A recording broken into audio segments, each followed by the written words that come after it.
नमस्कार Andy special धान खरीदी कितनी तैयारी में आप सभी का स्वागत है। मैं हूं आपके साथ दिव्यांशु जोशी। तो किसान, धान और सियासी घमासान जो इस वक्त मचा हुआ है, धान खरीदी से पहले सियासत देखने को मिल रही है। बात की जाए छत्तीसगढ़ की, तो छत्तीसगढ़ में 1 नवंबर से धान खरीदी होनी है, तो वहीं मध्य प्रदेश में 25 नवंबर से धान खरीदी की शुरुआत होगी। धान खरीदी पर सियासी घमासान देखने को मिल रहा है। छत्तीसगढ़ में चूंकि 1 नवंबर से धान की खरीदी शुरू होनी है, अब इसे लेकर के विपक्ष ने सवाल खड़े कर दिए हैं। धान खरीदी केंद्रों में अव्यवस्थाओं को लेकर के विपक्ष ने सवाल खड़े किए हैं। बीजेपी का कहना यह है कि अब तक केंद्रों में धान खरीदी की किसी भी तरह की कोई व्यवस्था नहीं की गई है। तो वहीं विपक्ष के आरोपों पर मुख्यमंत्री भूपेश बघेल का पलटवार भी सामने आया। उन्होंने ये कहा है कि विपक्ष को चिंता करने की कोई आवश्यकता नहीं है।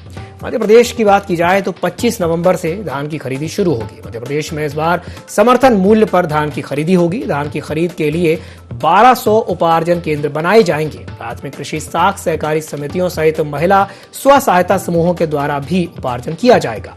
किसानों की सुविधा के लिए गोदाम स्तर पर भी इस बार खरीदी की जाएगी।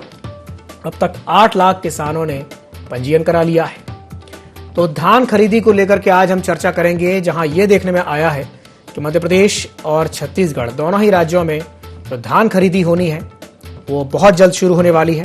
छत्तीसगढ़ में जहां 1 नवंबर से शुरुआत होनी है, तो वहीं मध्य प्रदेश में 25 नवंबर से धान खरीदी शुरू होगी।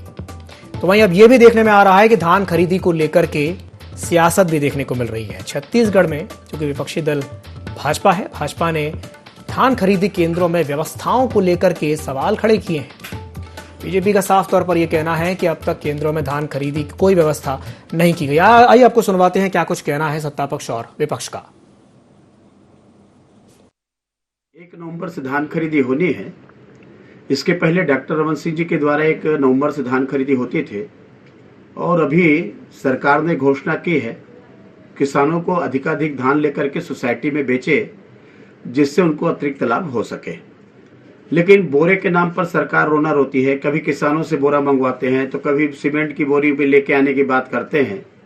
मैं समझता हूं पर्याप्त अवसर इस साल था कि बोरी, नाप तौल और बाकी जो व्यवस्था करनी चाहिए, इतने पर्याप्त समय में व्यवस्था हो जानी चाहिए। इस समय बारिश भी हुई है, किसानों का धान भीगा हुआ भी है और कई किसानों का नुकसान भी हुआ है। लेकिन सरकार के द्वारा सर्वे जो कराई जानी चाहिए, सर्वे नहीं कराई गई है। धान को लेने में आनाकानी न करे तो मैं समझता हूं किसानों को लाभ होगा, और यदि ये नौटंकी शुरू करेंगे तो निश्चित रूप से किसानों को इसकी क्षति होगी और जिसके भरपाई करना संभव नहीं होगा। किसानों ने कांग्रेस को जिम्मेदारी दी, हम उसकी चिंता कर लें, वो अपनी चिंता करें। किसानों ने कांग्रेस को जिम्मेदारी दी, हम उसकी चिंता कर लें, वो अपनी चिंता करें। किसानों ने कांग्रेस को जिम्मेदारी दी, हम उसकी चिंता कर लें, वो अपनी चिंता करें। तो धान खरीदी को लेकर के उससे पहले ही सियासत देखने को मिल रही है और आज इसी विषय पर हम चर्चा करेंगे। हमारे साथ अधिक जानकारी को साझा करने के लिए निधि प्रसाद हमारे साथ जुड़ गई हैं, जो कि संवाददाता हैं, हमारे साथ रायपुर से जुड़ी हुई हैं निधि, और हमारे साथ भोपाल से शोएब खान जुड़े हुए हैं, हमारे सहयोगी। हमारे साथ आमिर जुड़े हुए, माफ कीजिएगा, आमिर हमारे साथ जुड़े हुए हैं। दोनों का ही रुख करते हैं और जानेंगे बारी बारी से कि क्या कुछ इस बार व्यवस्था रहने वाली है। तो सबसे पहले रुख करते हैं भोपाल का। आमिर, आपसे जानना चाहेंगे कि इस बार मध्य प्रदेश में धान खरीदी को लेकर के क्या कुछ व्यवस्थाएं की गई हैं, बताइए। सरकार ये कहें कि लगातार किसानों के हित में, किसानों के हित को लेकर कार्य कर रही है, और कहना भी सरकार का है कि किसानों को जो है लाभ को लेकर सरकार काम करती है। और ऐसे ही अब उपार्जन खरीदी के काम भी जो है 25 नवंबर से शुरू हो जाएंगे और समर्थन मूल्य पर ये धान खरीदी होगी। इसको लेकर खास बात ये भी है कि 1200 से ज़्यादा उपार्जन केंद्र बनाए जा रहे हैं और किसानों को ज़्यादा समस्या का ये कहें कि परेशानी ना हो, इसको लेकर भी व्यवस्था की जा रही है। और महिला स्व सहायता समूहों को आत्मनिर्भर बनाने की दिशा में जहां सरकार प्रयास कर रही है, तो वहीं महिला स्व सहायता समूहों को उपार्जन केंद्रों पर लगाया जाएगा। प्रदेश के करीब 8 लाख से ज़्यादा किसानों ने अभी तक पंजीयन कराया है और ज़्यादा से ज़्यादा किसान धान को लेकर जो है पंजीयन कराने में लगे हुए हैं। इसी के साथ ही प्रदेश में धान खरीदी को लेकर सरकार ने गोदामों पर उपार्जन केंद्रों पर भी अलग से व्यवस्था लगाई गई है ताकि किसानों को परेशानियों का सामना न करना पड़े और वो अपनी धान को आसानी से बेच सके, क्योंकि सरकार ने पहले भी कहा है कि खेती लाभ का धंधा हो और खेती लाभ का धंधा तब होगी जब किसानों की जो लागत है वो आसानी से उनको मिल सके, उस पर बचत किसानों को हो सके और किसानों की जो धान है, किसानों की फसलें हैं वो आसानी से जब बाजारों में बिकेगी, मंडियों में बिकेगी तो जाहिर है कि किसान खेती की ओर आगे आएंगे। तो वैसे ही अब धान खरीदी को लेकर सरकार ने फैसला किया है 25 नवंबर से मध्य प्रदेश में धान खरीदी शुरू होगी। 1200 से ज्यादा उपार्जन केंद्र बनाए गए हैं, महिला स्व सहायता समूह इन उपार्जन केंद्रों पे लगेंगे और 8 लाख से ज्यादा किसान ऐसे हैं जिन्होंने अब तक पंजीयन कराया हुआ है। जी दिव्यांशु। चलिए ठीक है आमिर, हमारे साथ बने रहिए। हमारे साथ चर्चा में निधि भी जुड़ी हुई है रायपुर से, उनका रुख करते हैं। निधि, आपसे जानना चाहेंगे कि रायपुर में इस बार क्या खास तैयारियां की गई हैं धान खरीदी को लेकर, बताइए। देखिए दिव्यांशु, अगर रायपुर की बात की जाए तो छत्तीसगढ़ में भी धान खरीदी की व्यवस्थाएं जो है वो राज्य सरकार द्वारा पूर्ण कर ली गई हैं। निश्चित तौर पर अगर बात की जाए तो 1 नवंबर से यहाँ धान खरीदी होनी है और धान खरीदी को लेकर शासन और प्रशासन दोनों ने ही अपनी तैयारियां जो है वो शुरू करना वो शुरू कर दिया है। इसके अलावा अगर हम बात करेंगे तो धान खरीदी को लेकर हमेशा से ही विपक्ष जो है वो आरोप लगाता नजर आता है कि कई ऐसी परेशानियां जो हैं वो हमेशा धान खरीदी के समय देखने को मिलती है और जो राज्य सरकार है इसकी सुव्यवस्थित व्यवस्था नहीं करवाती है। निश्चित तौर पर अगर बात करेंगे तो छत्तीसगढ़ में धान खरीदी को लेकर हमेशा से ही व्यवस्थाओं को लेकर सियासत देखने को मिलती है। इस बार 1 नवंबर से धान खरीदी होनी है जो कि 31 जनवरी तक चलेगी और धान खरीदी के लिए जो नए किसान हैं वो 31 तारीख तक पंजीयन करवा सकते हैं, यानी कि वो अभी 31 अक्टूबर तक उनकी अंतिम तिथि है पंजीयन करवाने की। धान खरीदी के लिए अगर हम बात करें तो व्यवस्थाएं पूरी की गई हैं। इस बार राज्य सरकार ने 110 लाख मीट्रिक टन धान खरीदी का लक्ष्य रखा है। फिलहाल ये धान खरीदी के बाद ही पता चलेगा कि क्या राज्य सरकार अब पिछले बार के लक्ष्य का रिकॉर्ड भी तोड़ेगी, क्योंकि लगातार साल जब यह सरकार धान खरीदी कर रही है एक के बाद एक जो लक्ष्य है उसे अपने ही लक्ष्य के रिकॉर्ड को राज्य सरकार तोड़ रही है और धान की पैदावार भी छत्तीसगढ़ में अच्छी हो रही है। बात अगर व्यवस्थाओं की करें तो धान खरीदी के केंद्रों में व्यवस्थाएं दुरुस्त है, इसका दावा बार बार राज्य सरकार कर रही है। लेकिन अगर विपक्ष की बात करें तो विपक्ष लगातार व्यवस्थाओं को लेकर आरोप लगाता नजर आता है। इस बार विपक्ष ने साफ तौर पर कहा है कि धान खरीदी केंद्रों में किसी तरह की कोई व्यवस्था अभी तक नहीं की गई है और जब से धान खरीदी शुरू होती है असली व्यवस्था तब किसानों को समझ में आती है और उस समय व्यवस्था का आलम यह रहता है कि हर कोई परेशान रहता है। इसके अलावा बारदाने की व्यवस्था को लेकर भी बीजेपी ने राज्य सरकार पर तंज कसा है और कहा है कि बारदाने की भरपूर व्यवस्था नहीं होती है और जब बारदाने की बात आती है तब किसानों को अलग अलग पैतरे दिए जाते हैं सरकार की तरफ से। तो इन सारे मुद्दों को लेकर जो विपक्ष है वो सरकार पर हावी है, लगातार आरोप लगा रही है। लेकिन अगर बात चिंता की करें तो मुख्यमंत्री भूपेश बघेल का ही हमने हाल ही में बयान देखा कि उन्होंने साफ तौर पर कहा है कि भारतीय जनता पार्टी को निधि, मुख्यमंत्री भूपेश बघेल ने सीधे पलटवार किया है कि चिंता करने की कोई बात नहीं है, सरकार का काम है। चलिए बहुत बहुत धन्यवाद निधि हमारे साथ जुड़ने के लिए। आमिर, आपका भी बहुत बहुत धन्यवाद हमारे साथ जुड़ने के लिए। तो चर्चा को आगे बढ़ाते हैं। चर्चा को आगे बढ़ाने के लिए हमारे साथ एक और खास मेहमान जुड़ रहे हैं। हमारे साथ चर्चा में राजपाल सिसोदिया जी जुड़ रहे हैं। बहुत बहुत स्वागत है सर आपका IND24 में। नमस्कार सर, मेरा आपसे सवाल यही रहेगा कि चूंकि किसानों की बात हो रही है, धान खरीदी की बात हो चली है, तो धान खरीदी को लेकर के इस बार क्या कुछ सरकार की तैयारियां हैं और किसान को किस तरीके से सरकार ज्यादा से ज्यादा राहत पहुंचा सके, इसको लेकर के किस तरीके से प्रयासरत है, बताइए। मध्य प्रदेश सरकार किसानों की धान की कृषि उपज को समर्थन मूल्य पर खरीदी करने के कार्यक्रम को दे चुकी है। पिछले दिनों किसानों का रजिस्ट्रेशन संपन्न हुआ, फसल आने वाली है। फसल के आते ही नवंबर के महीने में हम जो है खरीदी शुरू करेंगे। मध्य प्रदेश के कई सारे सेवा सहकारी संस्था जिसे पैक्स सोसाइटी हम कहते हैं, वहां पर बहुत सारे सेल्फ हेल्प ग्रुप और महिला स्वायत्त ग्रुप, उसके साथ साथ में PSPO जो बने हमारे एग्रीकल्चर के जो प्रोडक्शन को खरीदी करने के जो संगठन बने हैं, वो संगठन ये सब उस खरीदी को करने के लिए तैयार है। तैयारियां पूर्ण रूप से हो चुकी है। किसान के स्लॉट दिया जाएगा और स्लॉट के हिसाब से किसान आकर अपनी समर्थन मूल्य पर धान की उपज को तोलने का काम करेगा। सरकार तत्काल पेमेंट करने का काम करेगी और किसान की उपज को, पूरी उपज को खरीदने का काम हम करेंगे। हमने विगत वर्ष भी धान का दाना दाना किसान का जो है समर्थन मूल्य पर खरीदने का काम किया। इस बार भी एमएसपी भी हमने बढ़ाने का काम किया है। 100 रुपए बढ़ाने का काम हमने किया है, समर्थन मूल्य भी। और इस प्रकार से हम धान खरीदी का हम जो है एफपीओ के माध्यम से भी करेंगे। केंद्र सरकार के माध्यम से फार्मर्स प्रोड्यूसर ऑर्गेनाइजेशन बने हैं, उनको भी इस काम में इस बार शामिल करने का काम किया। और कुल मिला के किस प्रकार किसान को उसकी धान की फसल की उपज का समर्थन मूल्य पर विक्रय हो जाए और उसे प्रॉपर समय पर उसके विक्रय मूल्य मिल जाए, यह सुनिश्चित करने का काम मध्य प्रदेश की सरकार कर चुकी है और उस पर काम शुरू हो चुका है।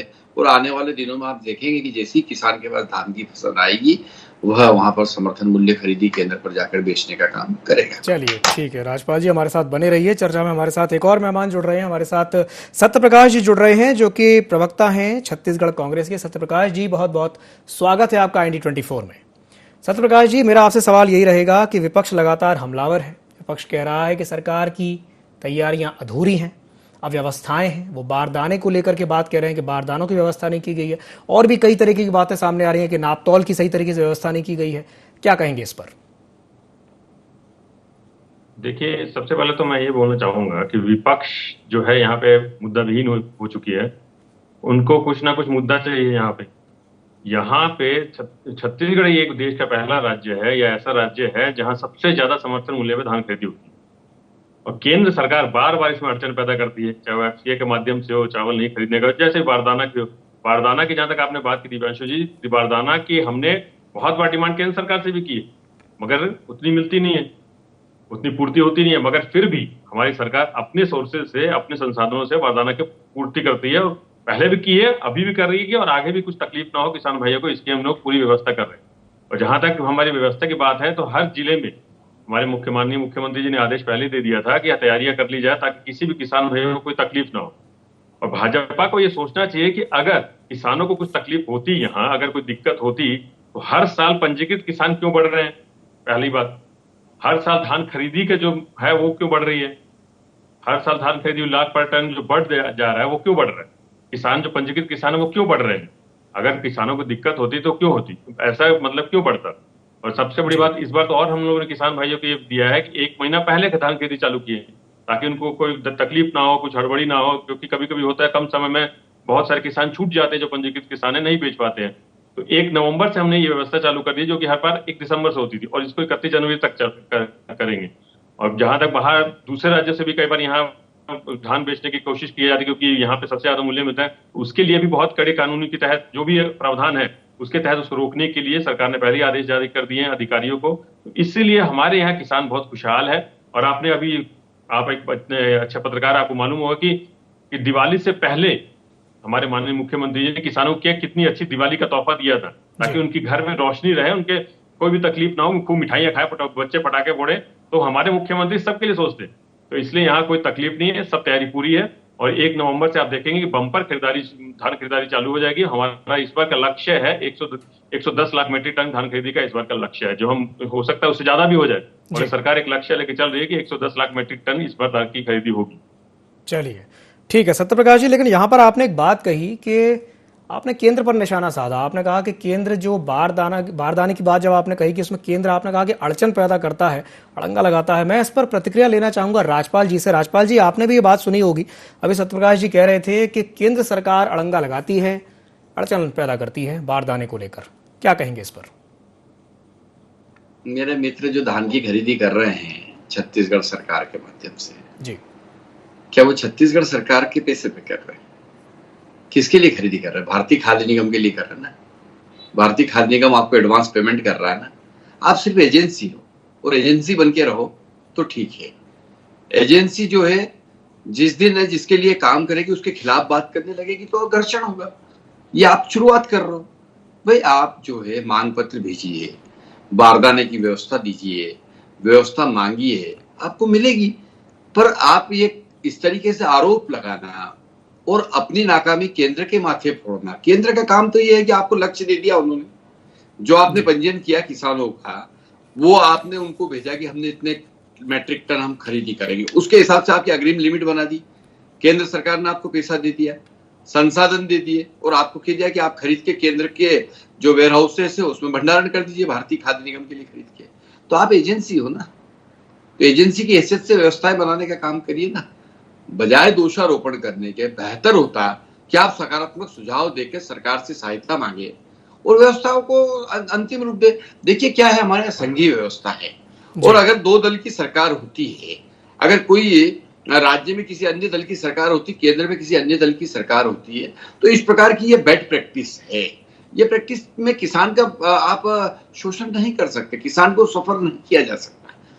आप एजेंसी हो, आपको केंद्र सरकार ने डेपुट किया है, आपको उनके लिए काम करना है, आप काम करिए और काम में अड़चन आती है अगर कोई, तो उस अड़चन के लिए आप सीधे सीधे एजेंसी से बात करिए, परंतु वो आप नहीं करेंगे, आप उस पर राजनीति करेंगे। तो मैं समझता हूं इससे बाहर जाना चाहिए। आपको ईश्वर की कृपा से और जनता के आशीर्वाद से छत्तीसगढ़ में शासन करने का अवसर मिला है, तो किसानों की सेवा करिए। केंद्र सरकार आपको सुविधाएं उपलब्ध करा रही है, केंद्र सरकार ने आपको खरीदी एजेंसी बनाया है, आप उसके प्रति वफादारी के साथ में काम करिए और किसान के प्रति वफादारी से काम करिए। आप आरोप लगाने से कुछ होता नहीं है, आरोप लगाने से बातें बिगड़ती है। अभी काम शुरू नहीं हुआ है, उसके पहले से आपने जो है अव्यवस्थाओं का। चलिए ठीक है, राजपाल जी की बात आपने सुनी, वो कह रहे हैं कि आरोप मत लगाइए, कुछ रचनात्मक सुझाव हो सकता है तो दीजिए। सत्यप्रकाश जी क्या कहेंगे इस पर? देखिए, सबसे पहले तो मैं उनके बारे में एक बात बोलना चाहूंगा कि केंद्र सरकार 1 रुपए नहीं देती है, छत्तीसगढ़ सरकार कर्ज लेती है किसान भाइयों के लिए, उनको ताकि खुशी मिल सके, उनके धान खरीदी हो सके। पहली बात, वो सिर्फ और सिर्फ ट्रांसपोर्टेशन का पैसा देती है। केंद्र सरकार का काम है कि हम धान खरीदे, उसकी कस्टम मिलिंग करवाए, उसको फिर हम पीडीएस में देंगे, जो बचा वाला एफसीआई ले। पहली बात। दूसरी, दिव्यांशु जी मैं आपको बोलना चाहूंगा कि जब आज से कुछ जब हमारी सरकार बनी थी, जब सरकार ने घोषणा की थी कि 2500 रुपए प्रति मैट्रिक टन हम धान खरीदेंगे, तो सरकार ने केंद्र सरकार को चिट्ठी भेजी थी, हमारे माननीय मुख्यमंत्री जी। तो वहां से जवाब क्या आया था सबको मालूम है कि अगर आप ये रेट में अगर आप धान खरीदी करेंगे तो हम आपका चावल नहीं लेंगे। 6 से लेके 1 साल के आसपास ये मुद्दा चला, तो ये सबको मालूम है। और जहां तक बैड हैबिट की बात कर रहे हैं कि सरकार अगर अलग अलग हो, तो ये शुरुआत बीजेपी ने ही की है। अगर हम अटल बिहारी वाजपेयी जी की बात की है और हमारी शीला दीक्षित दिल्ली मुख्यमंत्री, कभी इस टाइप की कुछ चीजें नहीं हुई, चाहे अन्य राज्यों की अगर आप ले रहे उदाहरण तो। मगर ये केंद्र सरकार जब से बीजेपी केंद्र में आई है, तब से अगर राज्य में दूसरी सरकार है, दूसरे पार्टी की सरकार है, तो ये होती है। तो ये बैड हैबिट इन्होंने ही शुरू की है, परंपरा इन्होंने ही शुरू की है, 2014 से इन्होंने ही चालू किया है। तो इसलिए ये हमारे ऊपर आरोप न लगाए। सबसे पहले तो ये बोले कि केंद्र सरकार क्यों मदद नहीं करती है। ये हर जो भी राज्य है जहां बीजेपी सरकार नहीं है, वहां आप किसी भी राज्य में ये आप पूछेंगे तो ये जरूर बात सामने आएगी कि केंद्र सरकार हमारी सहायता नहीं करती है, चाहे वो धान खेती को लेकर हो या जो भी योजनाएं हो, जिसके भी लेकर हो, अलग अलग तरीके की। मगर केंद्र सरकार इसमें अड़चन पैदा करती है, सबको मालूम है। सबसे पहले तो हमारा वो चिट्ठी जिसकी मैंने अभी आपको बात बताई, वो सबसे बड़ा उदाहरण वही है कि केंद्र सरकार ने कैसा अड़चन पैदा किया था चावल नहीं लेने के लिए। और रही बात पैसे की, तो छत्तीसगढ़ सरकार खुद से कर्ज लेती है किसान भाइयों के लिए। केंद्र सरकार 1 रुपए नहीं देती है, हाँ सिर्फ ट्रांसपोर्टेशन का पैसा मिलता है और किसी चीज का पैसा नहीं मिलता है हमको। वो सरकार जो कर्ज लेती है उससे धान खरीदी करते हैं। तो इसलिए आरोप ना ये मतलब अपने आप क्रेडिट ना ले कि हम पैसा देते हैं केंद्र सरकार तो उससे हम चावल खरीदते हैं, ये ऐसा कुछ भी नहीं है। सरकार अपना कर्ज लेती है और अपने संसाधनों से धान खरीदती है। चलिए ठीक है, सत्यप्रकाश जी कह रहे हैं कि सरकार अपने पैसे से धान खरीदी करती है, केंद्र सरकार 1 पैसा नहीं देती है। राजपाल जी क्या कहेंगे इस पर? देखिए, समर्थन मूल्य तय कौन करता है? केंद्र सरकार तय करती है, ठीक है ना। हमने समर्थन मूल्य तय करा, इस वर्ष 100 रुपए बढ़ाने का काम किया। उस बढ़े हुए रेट में खरीदने के लिए सबसे ज्यादा एजेंसी 10 रुपए ज्यादा है।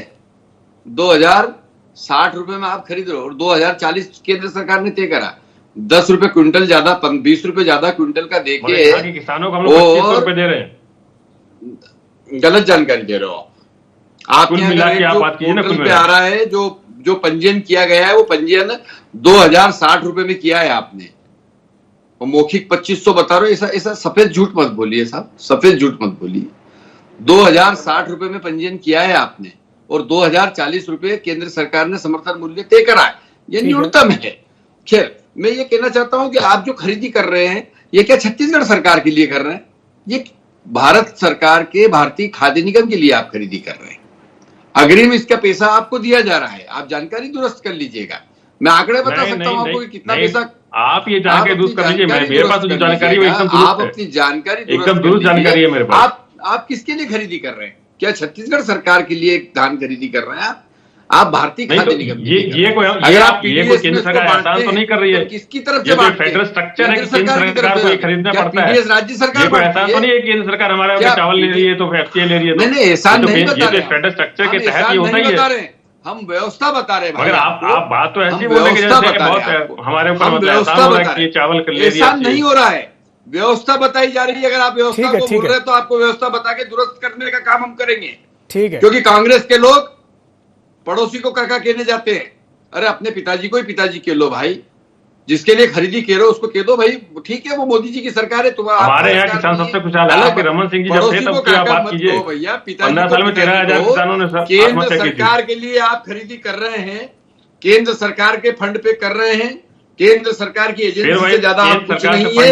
अगर आप कुछ गड़बड़ी करेंगे तो केंद्र सरकार आप पे डंडा भी चलाएगा और केंद्र सरकार आपके ऊपर नियंत्रण भी करना जानता है। ठीक है, ठीक है, केंद्र सरकार डंडा तो चलाती है, किसी भी जिसे अलग राज्य में पार्टी दूसरी पार्टी में ईडी आईटी भेज के डंडा चलाती है। ठीक है, ठीक है राजपाल जी, कोई नई बात नहीं आप बता रहे हैं। ठीक है राजपाल जी, सत्यप्रकाश जी ने अभी एक बात कही थी कि केंद्र सरकार सिर्फ ट्रांसपोर्टेशन का पैसा देती है। वो ये कह रहे हैं कि ट्रांसपोर्टेशन का केवल पैसा मिलता है, बाकी इसके अलावा और कुछ नहीं मिलता है। क्या कहेंगे इस पर? नहीं, ये गलत जानकारी बताई जा रही। ट्रांसपोर्टेशन का पैसा भी केंद्र सरकार देती है, वेयर हाउसिंग का पैसा भी सरकार देती है, भाड़ा भी सरकार बोल ही रहा हूँ कि सरकार देती है। जो भाड़ा रहता है भी देती है। हाँ, ये खरीदी जो होती है केंद्र सरकार के बिहाफ पे किसानों से राज्य सरकार करके देती है। तो किसानों को जो कीमत दी जाती है वो कीमत भी केंद्र सरकार से ही राज्य सरकार को दी जाती है और राज्य सरकार फिर किसान को देता है। किसान मात्र एजेंट है खरीदी करने वाला, और इनके फिर नीचे जो है सोसाइटीज वगैरह जो इन्होंने जो एजेंसियां नियुक्त करी वो एजेंट है। ये कमीशन पे शासन के लिए खरीदी करते हैं, और जब कमीशन पे शासन के लिए कोई खरीदी करेगा तो वो शर्तें केंद्र सरकार की लागू होगी, और जब उनको लागू होगी वो शर्तें तो उनका पालन आपको करना पड़ेगा, क्योंकि नियोक्ता केंद्र सरकार है। ठीक है, ठीक है, ठीक है। चलिए राजपाल जी, अगर आपकी बात पूरी हो गई, मैं अंतिम प्रतिक्रिया ले लेता हूं सत्यप्रकाश जी से। सत्यप्रकाश जी, समय की हमारे पास कमी है, आपकी प्रतिक्रिया क्या कहेंगे राजपाल जी की बात पर? बस मैं ये राजपाल जी को ये जरूर बोलना चाहूंगा कि ये अपनी पीठ ना थपथपाए कि केंद्र सरकार हमारे ऊपर एहसान जता रही है। ये किसान भाइयों की खुशहाली के लिए हम लोग धान खरीदते हैं, और एफसीआई केंद्र एजेंसी है, वो बात सही है, मगर एफसीआई भी कभी चावल लेने में बहुत आनाकानी करती है और हमको पैसा नहीं मिलता। राजपाल जी, मैं ये बार बार बोल रहा हूँ, सिर्फ ट्रांसपोर्टेशन का पैसा मिलता है और 1 रुपया नहीं मिलता है। छत्तीसगढ़ सरकार अपना कर्ज लेके अपने संसाधनों से धान खरीदी करती है। ये मैं बार बार बोलूंगा आपको, ये पहले आप अपनी दुरुस्त कर लीजिए जानकारी। चलिए ठीक है, ठीक है। आप दोनों ही मेहमानों का हमारे साथ जुड़ने के लिए और तमाम तरह की जानकारी साझा करने के लिए बहुत बहुत धन्यवाद। तो आज हम इस विषय पर चर्चा कर रहे हैं कि धान खरीदी को लेकर के सियासत देखने को मिल रही है। हालांकि जो धान खरीदी है वो अब 1 तारीख से शुरू होने वाली है। 1 तारीख नवंबर से छत्तीसगढ़ में शुरू होगी और 25 तारीख से यानी 25 नवंबर से मध्य प्रदेश में शुरू होगी। लेकिन धान खरीदी शुरू होने से पहले ही सियासत शुरू हो गई है।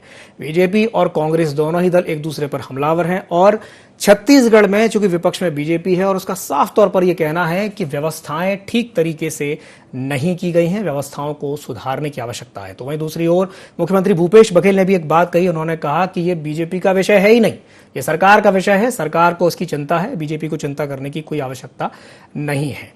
तो एनडी स्पेशल में फिलहाल के लिए इतना ही। मुझे दीजिए इजाजत और आप बने रहिए एनडी 24 के साथ। नमस्कार।